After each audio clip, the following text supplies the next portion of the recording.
Good morning, good afternoon, or good evening, wherever you are. Remember, you have greatness inside of you. Welcome back to another AB Daily News with your hockey coach, Coach Frenchy. Today, episode number 291. What you have menu, coach? First of all, guys, I want to talk about the HABS cap flexibility. What? Yes, I want to talk about the salary cap with the Montreal Canadiens. It could become a very good asset for Ken Hughes during summer. Finally, I want to talk about the Laval Rocket. They got eliminated Friday night. Then I want to talk about the Montreal Canadiens AB prospect. They are still in the playoff. But before we talk about my first subject, we invite you. Please don't forget to click on the like, subscribe to the Hockey Nation Show, and leave me a comment about this episode. And let's dive in talking about my first subject of the day. My first subject is about Ken Hughes' homework during the offseason. My last episode, 290, I talk about Ken Hughes, what you need to fill up this front hole they have on front position in the next couple of years with the Montreal Canadiens. But today I want to talk about the Montreal Canadiens during the offseason. So what happening? How the HABS newfound the cap flexibility can lead to another successful offseason like Ken Hughes did last year. First of all, we have 6 different things I want to talk about this today. First of all, the number one is the salary cap. Montreal Canadiens have 23 different players signed already. All together, with carry price including, the salary cap of Montreal Canadiens is under $20 million because Monin left, DUARTE left, and Bob Biron left. All together, that gave the flexibility for the Montreal Canadiens to be under $20 million. Secondly, guys, I want to talk about the 4 different players could need to sign a contract with the Montreal Canadiens: Cole Caulfield, Jesse Allen, RHP, and Michael Peseta. Then I expect possible the Montreal Canadiens could buy out Mike Hoffman. If this is the case, guys, Mike Hoffman, they're going to Montreal Canadiens, save $3.3 million, and they have to pay him for the next 2 years at $1.67 million per year. Then the Montreal Canadiens, because with many injuries happening during the season, they have to give money as a bonus to front players. And that's cost them for the upcoming year $1.17 million because the NHL increasing the $1 million possible next year. That's not helping the Montreal Canadiens to have a better flexibility about the salary cap, but they're still doing well overall. When I mentioned to you, they are under $20 million. Now, the number 2 I want to talk about, guys, is a new contract they need to sign. One of them is Cole Caulfield. Many of you are a little bit concerned about how much money Cole Caulfield is going to do. I make a board. I look about front plus the last 2 years who signed a contract at the same age like Cole Caulfield. I found out Jason Robinson for the Dallas Stars signed a 4-year contract at $7.75 million per year. This is a bridge contract for Robinson. Secondly, Dylan Carlson for the Buffalo Sabres and Matt Boldy for the last couple of months. They signed both of them, one at 6 years at $7 million, another one at 7 years at $7.1 million. Finally, I look about Jack Hughes, signed last year a contract at 8 years at $8 million.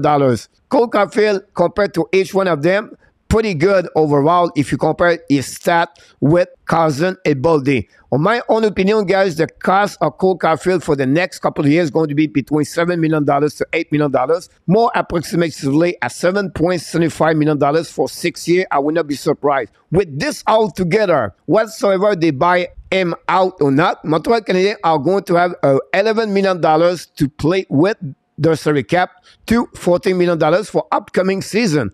This is pretty amazing. Now, my number 3 I want to talk about is about Pierre-Luc Dubois. Many of you are looking possible, would like the Montreal Canadiens get Pierre-Luc Dubois. Now, I look about how they can get him. First of all, guys, I checked the Winnipeg Jets for the last 3 years, how they did their trade. One of them is really look like exactly like Pierre-Luc Dubois. Jacob Trouba mentioned at some point does not want to return with the Winnipeg Jet, and the general manager for the Jet traded him to New York Rangers, and the manager for the Rangers was Jeff Gordon. So they make a trade. They got Trouba, the Rangers, for the first round pick and the defenseman Pionk in return. Now, Pierre-Luc Dubois is the same situation like Trouba when he was Winnipeg Jet. This is his final year with the Winnipeg Jet, become RFA during the summer, and maybe the Jet would like to trade Pierre-Luc Dubois.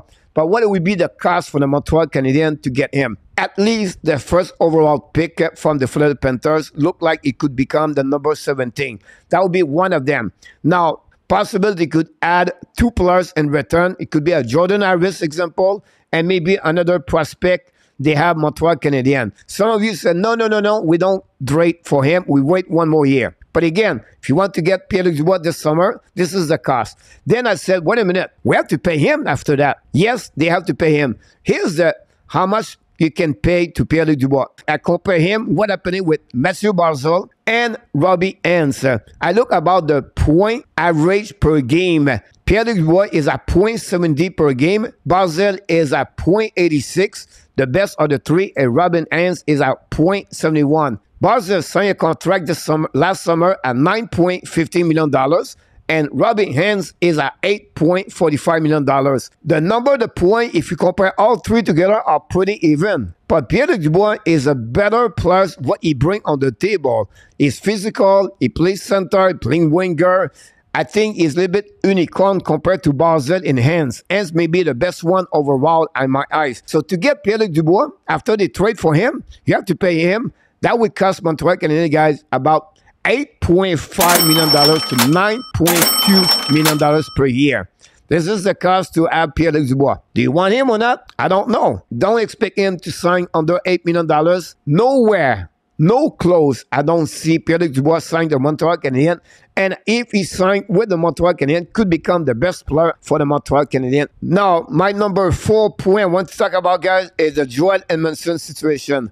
What are you talking about? The Montreal Canadiens are going to trade Joel Edmondson. Why? Because they want to develop their left defensemen. I'm talking about Caden Coley, Jordan Harris, Jacky. 3 of them right away back. They have many other. William Trudeau, Jaden Strobel, Adam Engstrom. So at some point, they want to develop those players. And to do that, they need to trade Edmondson. The Aspen team are maybe looking for Joel Edmondson. The team would like to return in the playoff. I'm talking about the Vancouver Canucks. This is one the team may be looking for Edmondson. The Washington Capitals, another team got eliminated, maybe add Edmondson. What about the Pittsburgh Penguins? Then you have other option team. They are in the playoff and they got beat by the physicality to the opponent team. That opened up the door possible to get Joel Edmondson for the Montreal Canadiens. My number 5 now. So that's a possibility that Montreal Canadiens could trade Joel Edmondson during the summer. I would not be shocked. And I think he needs to go at the end of the day. Now, let's move on to my 5th things to talk about for the can use the bad contract. What? Yes. And now including still Joel Edmondson. I think Joel Edmondson become a wild card and their hands for can use. I just mentioned earlier the salary cap flexibility helping the Montreal Canadiens to do something like they did with Sean Monahan last year when they traded with the Flames to get a first-round pick in return. If you add Edmondson in the equation, maybe to helping the Vancouver Canucks and the Washington Capitals or the St. Louis Blues, 3 teams I look around. And I think the Vancouver Canucks could trade Tyler Myers for the Montreal Canadiens to get possible Edmondson or to send only a pick in return because Myers carrying a $6 million and the Vancouver Canucks are not rebuilding or more retooling, in my opinion. The Washington Capitals want to do the same thing. Tony Manta is a big problem with them, and I think his contract at $6 million could complicate the situation of Washington Capitals, and I think they could trade Manta for the Montreal Canadiens, and Montreal could trade Edmondson for the Washington Capitals or to send them a first-round pick. Now, why the Blues, coach? Because they have Marcos Candela. Marcos Candela played with the Montreal Canadiens. He was UFA, left from Montreal to go to St. Louis Blues. For the last 2 years, he struggled, guys, with the injuries. Yeah, 1 more year to go. I know Edmondson and Scantella, the salary is almost similar. But Scantella could play with the Laval Rocket, first of all. Secondly, the Blues have 3 different first overall pick in this draft. Now they could trade with Edmondson, maybe another players, and they could send Scandella and return, and then to send to Montreal Canadiens, the first pick could be one of the 3 they have. Then, you know, Edmondson played already before with the St. Louis Blues, won the Stanley Cup with them. Greg Berube and Armstrong know exactly what they get in return. So that's the reason I believe for my 5th things what can do with Joel Edmondson is maybe trade him to the Vancouver Canucks, to the Washington Capitals, or to the St. Louis Blues, and Montreal Canadiens get someone in return, a bad contract and could get yet another first round pick or a similar pick like they did last year when they trade for Sean Mannion and following with a first overall pick from the Calgary Flame.